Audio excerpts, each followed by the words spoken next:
আজ রান্না করছি আমার বরের একটা খুব ফেভারিট আইটেম। এটা হলে নেক্সট দুদিন আমার রান্না বান্নার কোনো ঝামেলা থাকে না। আমার বরের আবার খাওয়া দাওয়া নিয়ে বিশাল নাক। মাছের ঝোল পেঁয়াজ রসুন ছাড়া রান্না করলে তার ভালো লাগে না। এদিকে আমি যত পেঁয়াজ রসুন দিয়ে মশলা কষিয়ে রান্না করি তখন বলবে আদার গন্ধ পাচ্ছি। মসুর ডাল সিদ্ধ তার ভালো লাগে না। এদিকে সম্বাদ দিলে বলবে পেঁয়াজটা ভালো করে ভাজা হয়নি।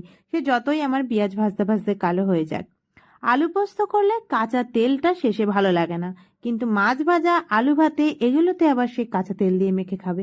এরম হাজার হাজার ফ্যাকনা সত্ত্বেও চিকেন মাটন যখন রান্না হয় সেটার কিন্তু খুব প্রশংসা আমি পাই। তাই সেটাকে আমি না খুব কনফিডেন্টলি রান্নাও করতে পারি। আজকে রান্না করছি মাটনের পাতলা ঝোল। এটা আমারও আবার খুব ফেভারিট। মাটন হলে একটু ঝোল আর একটা আলু, ব্যাস এই দিয়েই আমার অনেকটা ভাত খাওয়া হয়ে যায়। এই দেখো, একদম পাতলা লাল লাল ঝোল। আমাদের দুজনেরই কিন্তু আজকে এটা ভালো লেগেছে। তোমরাও দেখে জানিও তো কেমন হয়েছে রান্নাটা।